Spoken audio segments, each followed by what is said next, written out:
Kwa majina naitwa Bernard Simanto, Director Independent Kenya Women Awards. Ni platform ambao tuna empower, tuna nurture na also tuna mentor girls and women from all walks of life.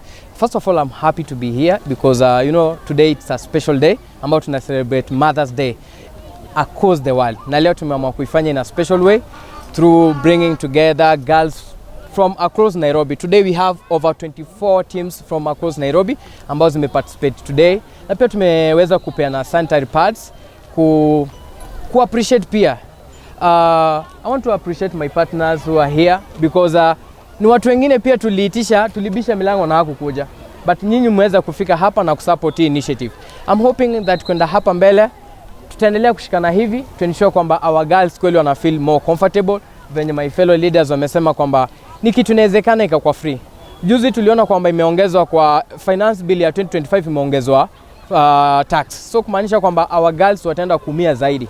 But I believe kwamba as a community if we stand firm, I know that ni kitu kwamba inaweza kuwa free venye condom inakaa free. Basama deta nchaki nyinchiri wakanga mbiamono ase erio bange tokalento mo roberi oyo wa baiseke baito nabanyina nande ngotebanga ikomuira limbiamono ase gasi yanyate ko bagokora ekenege ntege tanga ntwarorire akonyira abaiseke baito gaiga narorire abana baito mbabwate talent awo hongo saba bakenderera gokonywa kutwara talent ekibabwate nande gento kende ngo saba goteba kuna bana toroche ense itagenderete abana baita abaiseke bagaseine gokwa litukase lituko bagwituto kunga bangentiru barutiru chibaime nale gusabune serikali yetu ya Kenya egende kuona abana baita abaiseke nande bakonye nabali banyata ko bakurwe sanitary towels eji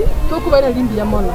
My name is Victoria Mwangi, currently Miss Humanity at Miss Independent Kenya. Today we are with the Independent Kenya Women Awards here at South Bay Police Band Grounds. We are here to support women, to encourage tree planting and also to do a pad donation as a support of the women that we have and educate them on the menstrual